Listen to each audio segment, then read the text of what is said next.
নমস্কার সকলকে, আমি প্রিয়াঙ্কা আবার একটা নতুন ভিডিও নিয়ে চলে এসেছি। আজকে এমন একটা দুর্দান্ত রেসিপি নিয়ে এসেছি যে নিরামিষের দিনে কিন্তু আপনাদের আর চিন্তাই করতে হবে না, এতই ভালো খেতে হয়। যাদের বাড়িতে নিরামিষ খেতে একদমই পছন্দ করেন না তারাও কিন্তু এই রেসিপিটা অনায়াসেই খেয়ে ফেলবে আর বলবে বারবার করে বানাতে। এই রেসিপিটা এতটাই টেস্টি হয়। ঘরে থাকা কিছু সাধারণ উপকরণ দিয়ে কিন্তু এটা তৈরি হয়ে যায়। আর যেভাবে অনুষ্ঠান বাড়িতে তৈরি করা হয় ফুলকপির তরকারি, ঠিক কিন্তু তেমনই খেতে লাগে, বলতে পারেন তার থেকেও ভালো খেতে লাগে। চলুন তাহলে রেসিপিটা শুরু করা যাক। আজকে রেসিপি হলো নিরামিষ ফুলকপি রোস্ট। তার জন্য ফার্স্টেই কি করেছি, আমি ফুলকপিগুলোকে ডুমো ডুমো করে কেটে নিয়েছি। তারপর একটা প্যানের মধ্যে একটু জল দিয়ে আমি ফুলকপিগুলোকে ভাপিয়ে নিয়েছি। বেশি ভাপানোর দরকার নেই, অল্প ভাপিয়ে আমি এটাকে নামিয়ে নিয়েছি। ফুলকপিটার জল ঝরাতে দিয়ে আমি ততক্ষণ একটা মশলা বানিয়ে নিচ্ছি। সেই মশলাটার জন্য দিয়ে দিয়েছিলাম টমেটো, আদা, লঙ্কা আর দিয়েছিলাম একটু নারকেল,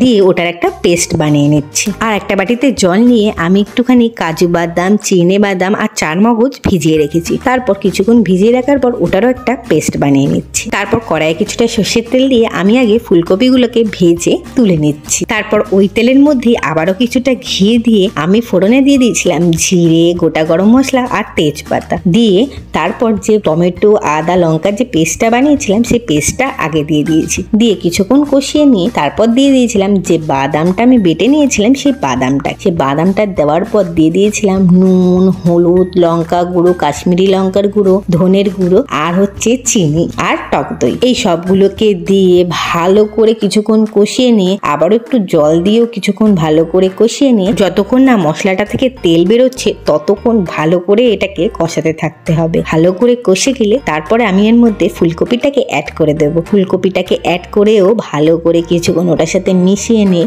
বলতে পারেন কিছুক্ষণ আবার কষিয়ে নিয়ে তারপর আমি এটার মধ্যে একটু জল অ্যাড করে দেবো। জলটা অ্যাড করার পরেও ভালো করে ওটাকে ফুটতে দিয়ে ওপর থেকে দিয়ে দেবো একটু গরম মশলা গুঁড়ো, একটু ধনেপাতা কুচি আর একটু ভাজা জিরের গুঁড়ো দিয়েও ভালো করে ওটার সাথে মিশিয়ে নিয়ে একটু শুকনো শুকনো হয়ে আসলে তারপর আমি এটাকে সার্ভ করে নেব। সত্যি বলছি, নিরামিষের দিনে রুটি, পরোটা, ভাত যেটার সাথে এটা খান না কেন দুর্দান্ত লাগবে। আমি কিন্তু এটা পোলাওয়ের সাথেই খেয়েছিলাম, এটার সাথেও দারুণ লাগে। আমার এই রেসিপিটা দেখে একদিন অন্তত বানিয়ে খান আর আমাকে জানান কেমন লাগলো। ভালো লাগলে অবশ্যই কিন্তু একটা লাইক করে দেবেন। আর যারা আমার চ্যানেলে নতুন বন্ধু আছেন তারা কিন্তু অবশ্যই চ্যানেলটাকে সাবস্ক্রাইব করে দেবেন। কালকে আসবো আবারও একটা নতুন ভিডিও নিয়ে। আজকের মতো টাটা।